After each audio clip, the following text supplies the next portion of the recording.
messieurs, bonjour. Merci de votre fidélité. Bienvenue. Bon réveil matinal RFM, il est 7h. À la une de l'actualité, éboulement d'un site d'orpaillage à Bokhodi, c'est dans la commune de Missirah Sirimana. 4 morts et un blessé grave. Les recherches se poursuivent pour trouver d'éventuels survivants. Rassemblement contre l'homosexualité à Kaolack. La manifestation prévue ce dimanche a été interdite par le préfet, ce qui a suscité une colère du collectif And Sam Djikoyi. Les membres du dit collectif qui lutte contre la perte des valeurs au Sénégal ont rencontré la presse hier pour fustiger cette décision de l'autorité administrative. Ils en ont profité pour brûler des banderoles aux couleurs des LGBT. Pénurie d'eau dans certains quartiers de Dakar. La situation risque de perdurer si l'on s'en tient aux déclarations des ouvriers et techniciens de la SDE. Ils veulent siéger au sein du comité ad hoc chargé de discuter avec Suez sur la réforme de l'hydraulique urbaine. Les moutons de la Tabaski divisent les délégués du personnel du marché central aux poissons de Pikine. C'est le directeur qui a trouvé des moutons qu'il distribuait donc à crédit. Mais la cérémonie a tourné au vinaigre, nous le verrons avec Ndongoka. Un problème foncier en Casamance, les populations de Djikomol, c'est dans la commune de Moulomp, et celle du village d'Oussouy se disputent 6 hectares. Les habitants de Djikomol qui ont rencontré la presse dénoncent une occupation illégale de leur patrimoine foncier et sollicitent l'arbitrage des autorités. En sport, football, éliminatoire CHAN 2020, les Lions locaux se qualifient pour le dernier tour. Ils ont battu hier en match retour le Libéria 3-0. Cheikh Tidiane Diagne nous en parle dans Sport Weekend.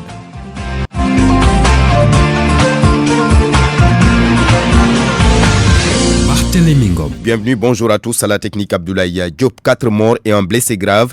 C'est le bilan provisoire de l'éboulement d'un site d'orpaillage à Bokhodi, un village situé dans la commune de Missirah Sirimana, dans le département de Saraya. L'accident s'est produit dans la nuit de jeudi, du jeudi au vendredi. Les blessés graves, ou le blessé grave plutôt, est admis au centre de santé de Kédougou. Les recherches se poursuivent pour trouver d'éventuels survivants. Ibrahim Diabakhat. C'est la tristesse et la consternation à Bokhodi, village situé à 17 km de la commune de Missirah Sirimana, dans le département de Saraya. En effet, dans la nuit du jeudi au vendredi matin, que le site d'orpaillage de la localité s'est effondré avec à l'intérieur plusieurs orpailleurs dont le nombre exact est inconnu. Pour l'heure, le bilan provisoire fait état de 4 morts, dont 2 Burkinabés, un Guinéen et un Malien. Seuls ces 4 corps ont pu être retirés de ces décombres. Ils sont tous des orpailleurs. La gendarmerie présente sur les lieux est en train d'effectuer des travaux de recherche afin de retrouver d'éventuels survivants. Il faut cependant rappeler qu'en cette période d'hivernage, les risques d'éboulement sont bien réels à cause des fortes précipitations qui ont fini d'envahir les nombreux sites d'orpaillage disséminés à travers la région. Ibrahim Diabakhaté, Kédougou, RFM. Ibrahim Diabakhaté, puis le collectif And Sam Djikoyi, très en colère contre le préfet de Kaolack, c'est parce que l'autorité administrative a interdit son rassemblement prévu ce dimanche, rassemblement contre l'homosexualité. Les membres du dit collectif ont rencontré la presse hier pour dénoncer la décision du préfet. Ils en ont profité pour brûler des banderoles aux couleurs des LGBT. Mohamed Mbake Diagne, 1-2 avec Ibrahim Diamé. Le collectif And Sam Djikoyi est très indigné contre la décision prise par le préfet de Kaolack qui consiste à interdire purement et simplement son rassemblement énoncé précédemment. Le motif invoqué par le préfet est que le collectif And Sam Djikoyi ne lui a pas adressé une demande d'autorisation, alors que le collectif lui a donné une invitation 3 jours avant le jour prévu pour la rencontre. Le collectif And Sam Djikoyi rappelle au préfet que c'est Allah le Très-Haut qui a imposé à la communauté musulmane d'ordonner le bien et de combattre le mal. On n'a pas besoin d'autorisation pour effectuer les 5 prières quotidiennes. De la même façon, nul besoin d'autorisation d'ordonner le bien et de combattre le mal. Le collectif And Sam Djikoyi invite tous ceux qui président aux destinées des Sénégalaises et Sénégalais à honorer les musulmans comme ils l'ont fait pour les homosexuels et les francs-maçons. Mohamed Mbake Diagne, membre du collectif And Sam Djikoyi, collectif donc qui voulait organiser un rassemblement ce dimanche, rassemblement contre l'homosexualité, mais la manifestation a été interdite par le préfet de Kaolack. Il faut revoir les contrats miniers pour permettre à l'État de tirer profit de ses ressources. C'est du moins la conviction de l'ancien directeur des mines et de la géologie. Ousmane Cissé a soutenu ce samedi une thèse sur l'évolution du droit minier sénégalais de l'ordre colonial au XXIe siècle, une soutenance à laquelle il a obtenu une mention très honorable avec félicitations du jury. Jo Maroun. L'ancien directeur des mines et de la géologie ajoutait à son CV docteur pour avoir soutenu une thèse sur l'évolution du droit minier sénégalais de l'ordre colonial au XXIe siècle. La leçon de l'ingénieur géologue, il faut revoir les contrats miniers pour permettre à l'État sénégalais de tirer profit des ressources minières. Il doit y avoir la volonté de part et d'autre que les contrats soient rediscutés et négociés et que ce qui est important, ce n'est pas la stabilité du contrat, mais la flexibilité et permettre que l'économie du projet reste et demeure. Je pense que ça, c'est un chantier, tout en reconnaissant quand même qu'il y a des difficultés liées aux clauses de stabilité qui presque gênent le pouvoir normatif de l'État en la matière. Nous avons identifié les goulots d'étranglement qui empêchent à l'État, donc l'État hôte qui reçoit les investisseurs de tirer profit de ces opérations minières. Je pense qu'il est important de revoir le cadre légal tout d'abord. Et ce cadre légal, c'est certes, le code fiscal a été revu, le code minier a été revu en 2016, mais en raison des clauses de stabilité, la stabilisation de certaines dispositions du contrat, notamment les dispositions fiscales, les dispositions économiques financières, il est très difficile, même après le changement d'une loi, que ce soit la loi minière ou la loi fiscale, de pouvoir revenir pour discuter ou bien changer unilatéralement les conditions du contrat. Ousmane Cissé constate toutefois que des efforts ont été faits avec la publication de certains documents pour la transparence, la lutte contre la pauvreté entre autres. L'ancien directeur des mines et de la géologie qui a soutenu sa thèse avec une mention très honorable avec félicitations du jury est convaincu qu'il y a un réel besoin de formation des Sénégalais capables de bien négocier des contrats pour le compte du pays ou même d'entreprises privées de droit sénégalais ou autres. Jo Maroun, l'amicale des ouvriers et techniciens de la SDE réclame un représentant dans le comité ad hoc qui discute avec Suez sur la réforme de l'hydraulique urbaine. Si rien n'est fait, ces agents de la Sénégalaise des eaux préviennent que la pénurie d'eau va continuer, pénurie d'eau notée dans plusieurs quartiers de Dakar. Ils étaient en conférence de presse hier au centre des métiers de l'eau. Compte rendu, Mamadou Oumarba. L'amicale a d'abord attesté avoir envoyé une demande à tous les secrétaires généraux de la SDE, une demande pour adhérer au comité ad hoc. C'est d'ailleurs tout ce que réclame l'amicale selon son secrétaire général Abdourahmane Ba. Si l'eau quitte le lac de Guiers et arrive jusqu'à Dakar, c'est parce qu'il y a des gens qui travaillent pour ça. Ces gens-là ne sont associés à rien du tout. Le comité que le ministre a mis en place pour discuter avec Suez, on veut y être intégré. Nous demandons pour comité. Il soutient par ailleurs que ce sont les ouvriers et techniciens qui détiennent les clés de la distribution de l'eau dans la capitale et s'ils ne sont pas intégrés, ils ne vont pas livrer le secret. La pénurie peut être plus intense, c'est parce que ceux qui maîtrisent la distribution sont mis de côté. Et aujourd'hui, l'eau manque dans certaines zones de Dakar. Pour trouver la solution, il faut qu'on participe aux discussions. Les ouvriers et techniciens de l'eau assurent représenter 80% de la Sénégalaise des eaux. Ils n'écartent pas l'idée de former prochainement un grand syndicat. Mamadou Oumarba, le syndicat des travailleurs et travailleuses domestiques du Sénégal veut la ratification de la Convention 189 de l'OIT, l'Organisation internationale du travail, une convention qui va leur permettre d'exercer leur métier dignement avec un travail décent. Préoccupation exprimée lors d'un atelier hier sur les violations et harcèlements contre les employés de maison. C'était hier au siège de l'UNSAS ici à Dakar. Compte rendu Adi Maguette Ndiaye. La convention 189 adoptée par l'OIT, l'Organisation internationale du travail, au cœur du débat, le syndicat des travailleurs et travailleuses domestiques exige sa ratification. Aliou Tchandoum est le secrétaire général des travailleurs et travailleuses domestiques du Sénégal. Ces travailleurs domestiques sont laissés en rade, surtout par l'État du Sénégal, qui refuse de ratifier la convention 189, qui pourrait être un instrument pour aider les travailleurs domestiques. Cette convention améliore entre autres les conditions de travail des domestiques. Ça peut diminuer les horaires de travail, les abus sexuels, les violences faites aux domestiques, aussi les déclarer au niveau des institutions de prévoyance sociale comme l'IPRES et la caisse de sécurité sociale. L'inspecteur du travail et de la sécurité sociale, Aliou Thior, n'a pas donné exactement le nombre de dossiers reçus, mais les complaintes sont nombreuses. C'est beaucoup pour dire que quand même il y a des problèmes dans le secteur parce que les employeurs ne sont pas bien sensibilisés. L'atelier sur les violations et harcèlement contre les employés des maisons, une opportunité pour ces domestiques de bénéficier d'une formation qui leur permet de mieux connaître leurs droits dans leur profession. La fin des travaux de réhabilitation de la route nationale numéro 2, c'est l'exigence des jeunes des communes de Ndioum, Bokidiawé, Nabadji, entre autres, regroupés au sein du collectif des jeunes conscients du Fouta. Selon eux, depuis 2 ans, des centaines de villages sont coupés du reste du Sénégal et des accidents mortels fréquents. Marche hier après-midi à la place de la Nation, au rond-point de la RTS. Abdoulaye Diop signe le compte-rendu.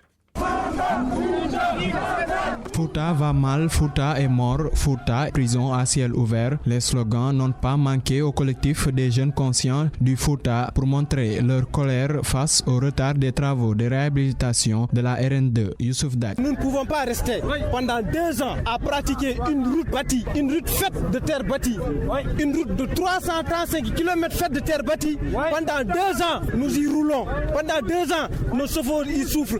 Il est temps que cela cesse. Accidents mortels, maladies sont entre autres conséquences du retard de ces travaux. Il y a eu des maladies pulmonaires, il y a eu des accidents, il y a eu la rareté des voitures parce que tu peux rester dans une gare routière pendant 2 ans sans pour autant voir de voitures. Pourquoi? Parce que même les chauffeurs en ont souffert. Même les chauffeurs ont constaté que les routes sont impraticables. Selon le collectif, avec les résultats obtenus lors de la dernière présidentielle, le Fouta mérite une récompense. On est toujours associé dans l'effort, mais on n'est jamais récompensé. Parce que lors des dernières échéances, nous avons tous vu la participation de cette zone-là dans la réélection du président. Nous méritons une récompense. Le collectif des jeunes conscients du Fouta, à travers cette marche, a voulu lancer un appel au président de la République pour que cette partie du nord du pays ne soit pas oubliée dans les travaux publics. Polémique autour de 6 hectares de terre en Casamance. Les populations de Djikomol dans la commune de Moulomp et celle du village d'Oussouy en total désaccord. Face à la presse, les habitants de Djikomol ont dénoncé une occupation illégale de leur patrimoine foncier. Ils sollicitent d'ailleurs l'arbitrage des autorités. Correspondance Lamine Ba. Le site qui englobe les 6 hectares constituant la pomme de discorde entre Djikomol et Oussouy se nomme Djihoua et se situe entre les communes d'Oukout et de Moulomp. Les populations de Djikomol réclament aujourd'hui la paternité historique de ce domaine transformé en terre d'exploitation agricole par les populations de Oussouy. Léandre Diédiou porte la parole des populations de Djikomol. Ces populations d'Oussouy ont tenté d'occuper illégalement ce site. Mais la communauté du Djikomol leur a opposé un refus catégorique, allant jusqu'à des conflits ouverts. La situation actuelle a été surtout exacerbée par la pose illégale de bornes dans cette forêt par le maire d'Oussouy pour délimiter un hypothétique territoire de sa commune. Depuis quelques années, certains habitants de la commune d'Oussouy se livrent à des actes de vandalisme en détruisant les exploitations agricoles des populations de Djikomol implantées dans le site de Djihoua. Les populations de Djikomol se disent lésées dans la gestion du litige foncier par les autorités et dénoncent une politique du 2 poids 2 mesures. Malgré les nombreuses plaintes déposées auprès de la gendarmerie contre ces gens pris en flagrant délit, aucune suite ne leur a jamais été donnée. 4 membres de notre communauté villageoise ont été arrêtés et déférés à la maison d'arrêt de Ziguinchor depuis plus de 8 mois suite à des plaintes déposées contre eux. Pendant ce temps, aucun des habitants du village d'Oussouy, acteur de la destruction des plantations du Djikomol, n'a été inquiété jusque-là. Djikomol alerte sur d'éventuelles conséquences qui pourraient découler de cette situation et appelle les autorités à s'impliquer dans la gestion du problème. Nous voulons ici attirer l'attention des autorités locales sur la nécessité de régler rapidement ce problème qui peut engendrer des conflits graves. Nous avons tenté d'avoir la version du maire de la commune d'Oussouy sur cet épineux problème, mais son téléphone sonne dans le vide. Lamine Ba, Ziguinchor, Radio Futur Média. Il est 7h14 à Toubatoul. Tout de suite, la suite du journal. RFM, la radio de toute l'actualité. 23 000 moutons déjà sur le marché à Seouhaï et Toubatoul dans le département de Thiès. Un approvisionnement correct pour la Tabaski selon le ministre de l'élevage et des productions animales en tournée dans la zone. Sambagno Benka a demandé aux éleveurs de diminuer les prix des moutons.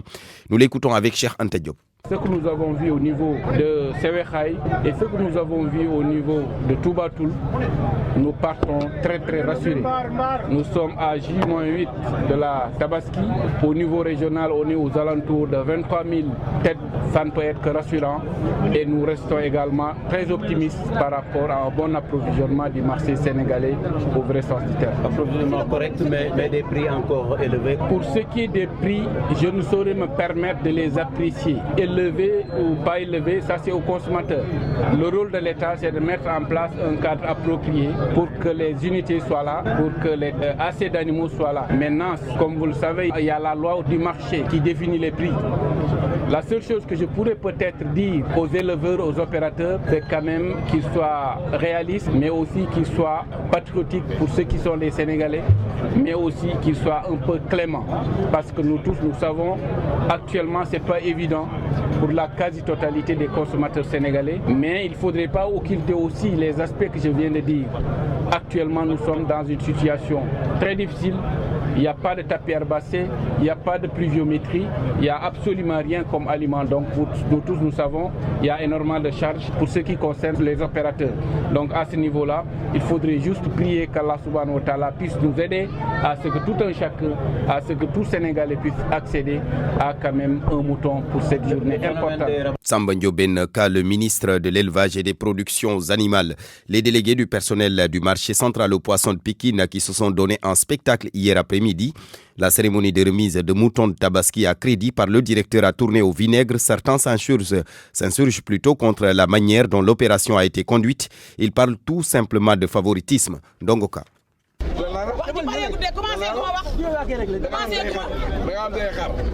Sous le chaud soleil, une dame se réclamant être la déléguée du personnel du marché central aux poissons jure de ne rien céder.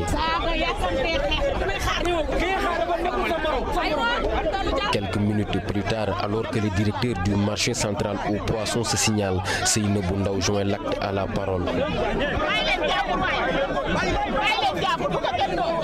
Et la cérémonie de remise de moutons de Tabaski à crédit au personnel du marché vire à une altercation sous le regard des policiers. Seynabou Ndaw, déterminé à en découdre avec Abou Mbaye, est neutralisé par les préposés à la sécurité du marché, mais déterminé de leur tenir tête. Elle dénonce le mode opératoire du directeur du marché central aux poissons. Nous sommes au nombre de 70. La réalité, c'est que le directeur, ils disent qu'il va donner tout le personnel des moutons de Tabaski. C'est faux, parce que c'est la moitié du personnel qu'elle a donné. Moi, je suis délégué du personnel. Il a refusé catégoriquement de signer la convention pour que le fournisseur nous donne nos moutons de Tabaski. Parce qu'il y a des malentendus avec le délégué du personnel. C'est ça le problème. Il y a un deal. Le directeur du marché exfiltré dans la foulée par sa sécurité, qui ensuite s'en prend aux journalistes. Nongoka Pikine, RFM. Donc sur cette cérémonie de distribution de moutons à crédit qui vire au vinaigre, cérémonie qui a eu lieu au marché aux poissons de Pikine. La réaction du directeur du marché central, justement, Abou Thiam, rejette ces accusations et minimise les agissements des contestataires. Selon lui, ceci n'est rien d'autre qu'un plan prémédité par ses détracteurs qui lorgnent son fauteuil. On l'écoute. Mais je pense que sur un personnel de 190 personnes, les 190 ont eu à bénéficier de moutons, ont eu à bénéficier d'accompagnement en denrées. Si c'est ça du favoritisme, je fais du favoritisme. Mais je pense qu'il y a des ennemis qui sont tapis dans l'ombre, peut-être qui la manipulent, ce qui est dommage. Si aujourd'hui, il y avait la moitié ou bien le quart qui était dans cette position, moi lundi, je dépose ma démission. Moi aujourd'hui, mon intérêt, c'est de voir tout le monde passer une bonne fête. Je n'étais pas obligé de faciliter des moutons. Je pense que c'est elle qui a essayé de tromper, de léser les gens. Aujourd'hui, il faut qu'on soit responsable. Le marché central est une structure de l'État. Il y a une direction responsable, engagée. Et je pense que tout ce qui se fait, ça doit se faire par l'aval de la direction. Un employé ne peut pas se substituer à la place de la direction. D'après les échos que j'ai, elle est partie voir beaucoup de gens négocier des moutons. Mais comment on peut négocier des moutons qui sont d'une valeur plus de 30 millions sans l'aval de la direction? Ça, c'est un manque de responsabilité. Parce qu'aujourd'hui, ces moutons-là, qui les engagent? C'est la direction. Là, je pense que la direction doit doit être au cœur de ces transactions. C'est vrai que je les comprends aussi, le marché est dans une très bonne dynamique, que chacun veut être à ma place. Voilà, c'était donc Abdou Mbaye, le directeur du marché central aux poissons de Pikine. 450 millions de francs CFA pour une usine moderne de transformation de riz à Kilène. C'est un village de la commune de Diama. Ce grâce à un partenariat entre la DER, la Délégation générale de l'entrepreneuriat rapide, le Fonds 6, le Fonds souverain d'investissement stratégique et la SAED pour un appui technique pour le ministre de l'économie, du plan et de la coopération. C'est une solution au chômage. Amadou Hott, au micro de Mohamed Nabissila.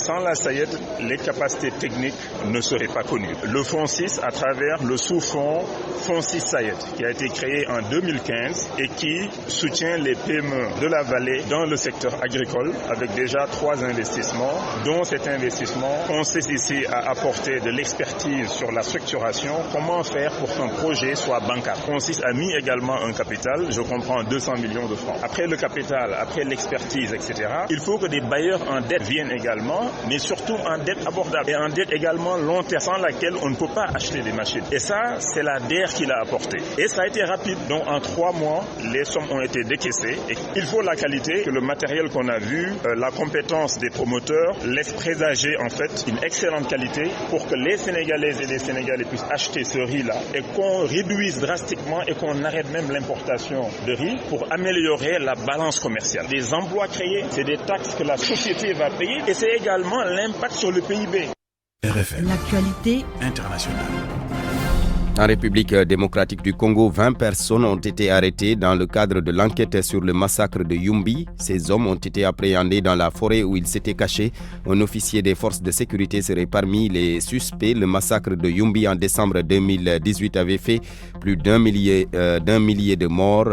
Cette tuerie avait éclaté au lendemain de l'inhumation d'un chef coutumier Barourou à côté de la tombe de son père, ce que l'ethnie rivale, les Balendes, avait considéré comme une provocation. Au Soudan, les militaires et les civils ont trouvé un accord sur la déclaration constitutionnelle hier soir. Selon le médiateur de l'Union africaine, la transition devrait durer 3 ans. Il y aura aussi la création de 3 autorités de transition.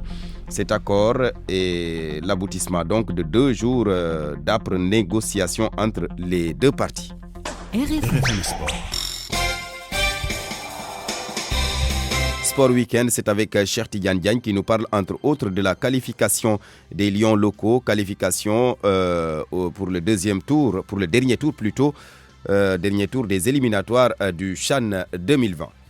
Bienvenue dans Sport Week-end. Cheikh Tidiane Diagne est à la présentation. La technique assurée par Amady Ndiaye. Battu 1-0 à Monrovia lors de la manche aller, le Sénégal a renversé ce samedi à domicile le Libéria 3-0 et passe ainsi pour le deuxième tour des préliminaires du championnat d'Afrique des Nations 2020. C'est en seconde période que les protégés de l'entraîneur Serigne Saliou Dia ont fait la différence. Le compte rendu de la partie signé Youssouf Bodian. Si le match devait se résumer en un seul mot, ce serait l'efficacité. Le Sénégal en a manqué terriblement dans ce match dominé de bout en bout par les hommes de Serigne Saliou Dia. La maladresse des attaquants, combinée au sauvetage répété du gardien libérien, vont donner un 0-0 à la pause. Mais à la reprise, Jean-Barthélemy Diouf, lucide sur une passe en retrait, va ouvrir le score. Les attaquants n'ont pas douté une seule fois dans ce match, selon Youssouf Badji. On s'est précipité. Dieu merci, on s'est rattrapé durant la deuxième période. Qu'est-ce que vous vous êtes dit à la mi-temps? On nous a motivés parce qu'un match ne se termine pas sur 45 minutes. Donc durant la mi-temps, ils nous ont motivés et Dieu merci, on a pu concrétiser nos occasions. On pouvait les battre plus que ça, mais peut-être on a un peu manqué de lucidité. À la 70e minute, Ousseynou Niang, sur un exploit individuel, va tirer du gauche au premier poteau et surprendre le gardien libérien. L'attaquant de Djambar sera imité par Abdoulaye Ba, entré en seconde période. Avec son pied gauche, le joueur du Jaraaf frappe un coup franc direct. Le jeu sans ballon de Mamadou Lamine Danfa trompe le portier libérien.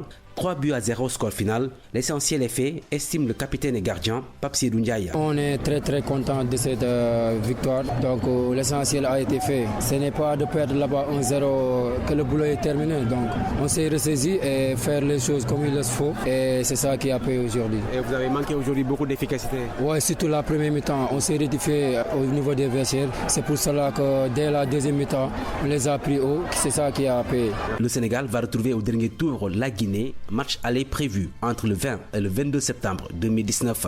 Youssouf Bodian, merci. Le Sénégal a été plus fort et mérite de passer au tour prochain. Propos de l'entraîneur de l'équipe du Libéria. Liberia is a team always struggling.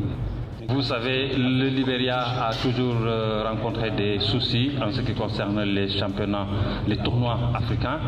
Nous savions que cela n'allait pas être facile de jouer contre le Sénégal. Tout de même, nous avons battu à domicile par 1-0. Au match retour, nous savions également que ça n'allait pas être facile, et ce qui a été le cas. Nous avons fait quelques erreurs, nous avons commis quelques erreurs, surtout des erreurs tactiques au niveau de la défense.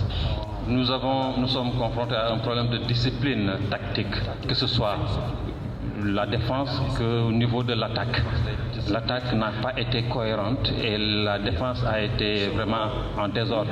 C'est la raison pour laquelle nous avons perdu ce match. En dehors, au-delà même de cette question d'indiscipline de notre équipe, nous admettons que le Sénégal a très bien joué tout de même. Donc ils ont bien maîtrisé le jeu et ils nous ont gagné, raison pour laquelle nous les félicitons. Indiscipline, errors. They were not able to express their own talent. Des propos recueillis par Malal Junior Diagne. Serigne Saludia se satisfait donc de cette large victoire de l'équipe du Sénégal. Il parle aussi de la Guinée qui est le prochain adversaire des Lions. Le portier sénégalais Edouard Mendy sera bientôt un joueur du Stade Rennais. L'annonce a été faite ce samedi par le président du club breton. C'était à l'issue de la finale du Trophée des Champions qui a vu le Paris Saint-Germain battre Rennes par 2-1. Mbappé et Angel Di Maria ont signé les buts du Paris Saint-Germain. En Allemagne, on a joué aussi ce samedi la finale de la Super Coupe et c'est le Borussia Dortmund qui l'a remporté face au Bayern de Munich 2-0. C'est dimanche à 14h. La finale de la Community Shield en Angleterre entre Liverpool et Manchester City. Basketball, tournoi de préparation de l'Afrobasket féminin. Les Lions ont dominé ce samedi au stadium Marius Ndiaye la République de Côte d'Ivoire par 9 points d'écart. Score final 70-71 en ouverture de ce tournoi. L'Angola a battu l'Égypte par 88-82. Ce dimanche pour la suite du tournoi, cette fois-ci au Dakar Arena et non à Marius Ndiaye à 17h. La République de Côte d'Ivoire va en découdre avec l'Égypte. 19h, Angola-Sénégal le lundi donc pour la clôture de ce tournoi de préparation. À 17h, la République de Côte d'Ivoire fait face à l'Angola. Et puis 19h, Sénégal-Égypte. En préparation pour le mondial masculin de basketball prévu en Chine en septembre prochain, les Lions du Sénégal se sont entraînés. C'était au Dakar Arena sous la houlette de leur nouvel entraîneur Moustapha Gueye qui a tenu une conférence de presse sur des camps pour le compte-rendu. 18 ans après, Moustapha Gueye revient sur le banc de la sélection masculine de basket. Comment le nouveau sélectionneur explique? J'ai eu juste 2 heures de temps pour discuter avec mes proches, pour donner mon accord vers 23h. Quand le président m'a appelé, le DT, on s'est mis à table, on a discuté. Discussion avec mes proches, dont ma famille, repréciser un peu les objectifs de l'équipe nationale. Il fallait m'assurer que l'objectif c'était 2021. Cela étant confirmé, j'ai donné mon accord. Je ne souhaitais pas à coach Abdou et à la Fédé d'arriver à ce point-là. Mais moi, on m'a mis dans une situation de non-retour. J'ai été très honoré qu'ils aient pensé à moi. Le technicien revient également sur le choix des joueurs présélectionnés. On va y aller à la Coupe du Monde avec la meilleure équipe possible. Faire le meilleur résultat possible pour prétendre aux Jeux Olympiques. J'ai pris moi-même mon téléphone, j'ai appelé Han. Je lui ai dit ce que je vous dis. Han, c'était ma décision de ne pas te prendre. Aujourd'hui, je reviens à toi pour voir ton niveau de motivation. Est-ce que tu es partant? Il m'a dit, coach, ok, je suis partant. Je prends la Lamine Sam. J'ai lu le même discours. Les joueurs, il faut qu'ils comprennent que eux, c'est tirer, c'est shooter, c'est courir, c'est défendre. Nous, c'est choisir. Gorgui a été d'une délicatesse et d'une courtoisie qui m'a beaucoup marqué. Le président a tenu à me dire, attention, coach. Gorgui a émis le souhait de ne pas participer au mondial. Donc moi, en prenant l'équipe, on m'a déjà informé que Gorgui ne sera pas là. D'accord, dans le futur proche là, il sera un bon joueur pour la sélection. Le sélectionneur se dit conscient du retard accusé pour le mondial. Du coup, un programme chargé attend les Lions. 3 matchs amicaux en Italie entre le 8 et le 11 août, 2 matchs amicaux en Turquie. Après, les Lions seront de retour à Dakar vers le 16 août, avant de rallier la Chine le 20, où ils vont livrer 3 matchs amicaux avant le mondial. Sodekia, merci. Maurice Ndour a été promu capitaine des Lions du Sénégal. Il a tenu un discours, on l'écoute, il est interrogé par Sodekia. Il m'a appelé, nous avons parlé et là j'ai appris à vraiment connaître coach Tafa, l'homme qu'il est. C'est un coach vraiment que je respecte beaucoup, de par l'échange qu'on a eu à faire, de par son dévouement, son patriotisme, mais surtout son caractère. C'est un coach vraiment qui a une vision pour l'équipe nationale. Bien vrai qu'avant, j'avais dit que je n'allais pas porter le maillot du Sénégal. Il y avait beaucoup de choses qui se sont passées, je ne vais pas revenir là-dessus. Mais en fin de compte, je suis patriote. Même si j'avais refusé de ne pas venir, je ne serais pas à l'aise de regarder l'équipe nationale jouer. Donc c'est pour cette raison qu'en tant que patriote, il faut que je vienne défendre les couleurs de la nation, mais aussi donner de l'espoir à nos jeunes. On vient de vous confier une tâche qui sera très difficile sans doute. Le capitaine de l'équipe nationale du Sénégal, première question. Votre réaction par rapport à cela? D'abord, je vais remercier Coach Tafa de la confiance qu'il m'a donnée pour me nommer capitaine de l'équipe nationale du Sénégal. Comme vous l'avez dit, ce n'est pas quelque chose de facile. Le fait d'être capitaine, ça ne veut pas dire que le travail m'appartient à moi seul. Il y a le coach d'abord qui va m'aider, il y a mes joueurs, mes coéquipiers, mais aussi il y a l'ancien capitaine Malin Ndoye qui est un mentor pour moi. Je vais le côtoyer pour qu'il m'aide, pour qu'il me facilite la tâche. Notre objectif, c'est l'objectif du coach. Son objectif, c'est on va aller à la Coupe du Monde. Pas pour gagner la Coupe du Monde parce que ce sera extrêmement difficile, mais pour faire un bon résultat quand même et pour représenter notre nation et nous préparer pour les Jeux Olympiques et la Coupe d'Afrique 2021. Sport Week-end, c'est fini. Cheikh Tidiane Diagne vous l'a présenté, la technique assurée par Amady Ndiaye. Merci à lui, merci à vous de nous avoir suivis. Merci, Cheikh Tidiane. Mesdames, Messieurs, merci également à vous. C'est la fin de ce journal. Voici les principales informations à retenir. Éboulement d'un site d'orpaillage à Bokhodi, c'est dans la commune de Missira Sirimana. 4 morts et un blessé grave. Les recherches se poursuivent pour trouver d'éventuels survivants. Rassemblement contre l'homosexualité à Kaolack. La manifestation initialement prévue ce dimanche a été interdite par le préfet, ce qui a suscité une colère du collectif Andesam Djikoyi. Les membres du dit collectif qui lutte contre la perte des valeurs au Sénégal ont rencontré la presse hier pour fustiger cette décision de l'autorité administrative. Ils en ont profité pour brûler des banderoles aux couleurs des LGBT. Pénurie d'eau dans certains quartiers de Dakar. La situation risque de perdurer si l'on s'en tient aux déclarations des ouvriers et techniciens de la SDE. Ils veulent siéger au sein du comité ad hoc chargé de discuter avec Suez sur la réforme de l'hydraulique urbaine. Les moutons de la Tabaski divisent les délégués du personnel du marché central au poisson de Pikine. C'est le directeur qui a trouvé des moutons qu'il distribuait à crédit, mais la cérémonie a tourné au vinaigre.